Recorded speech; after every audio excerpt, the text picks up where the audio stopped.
Hi, I'm Dion from mathsvideos.com. Now this first part of this question here is really straightforward. You just want to rewrite your root x as x to the power of a half. So that's equal to the integral of x cubed plus x to the power of a half. And you're integrating that all with respect to x.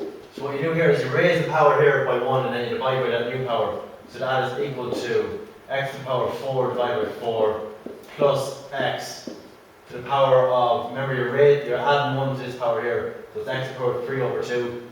And then what you're doing is you're dividing by new power, so you're dividing by 3 over 2, which is the same as multiplying it by 2/3. So that's your solution to part A. Now on to part B now, slightly more complicated. We have a term here, an x divided by another term. So the best way to do this is use integration by substitution. So what we'll do here, we'll let u equal to x squared plus 2x plus 2, and then we'll get the derivative of that. So that implies that du dx is equal to 2x plus 2, or du dx is equal to 2 with x plus 1, sorry. Well, factorising it. So that is equal to dx plus 1. That implies that dx is equal to du all over 2 with x plus 1. Dx plus 1 here.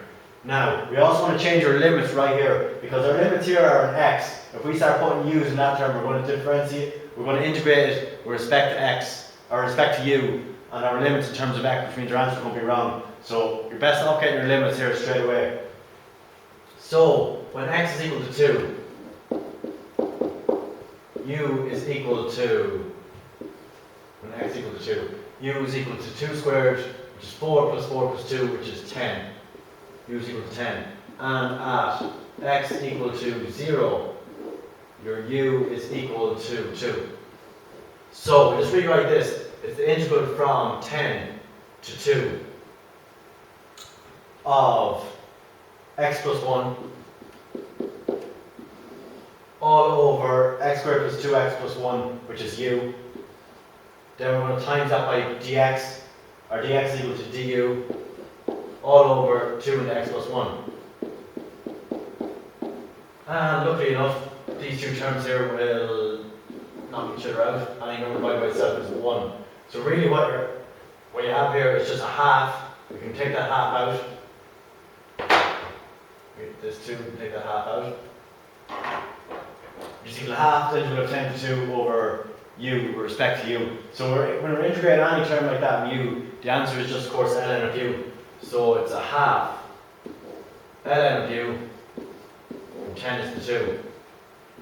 So it's a half ln of u, or half ln of 10 minus 2, which is a half ln of 5. And that is equal to 0.085.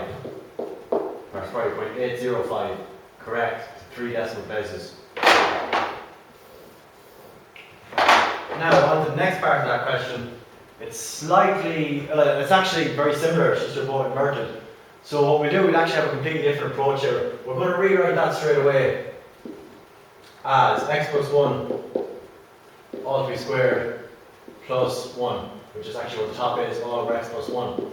Now what we can do here is, that is the same, the integral from 2 to 0 of x plus 1 all to be squared all over x plus 1 plus 1 all over x plus 1, which is, we can just cancel this and this, which is the integral of x plus 1 plus that. So we'll just integrate that now. So we're going from 2 to 0 here. So the integral of x plus 1 is x squared all over 2 plus x plus the integral of 1 over x plus 1, which is plus the natural log of x plus 1. And you're integrating that from 2 to 0. And that works out at 5.099. We're not have a space here, so I won't bother. I'll just skip that gap there. So it works out at 5.099. Alright, so feel free to add me on Facebook or Twitter or subscribe to my YouTube channel.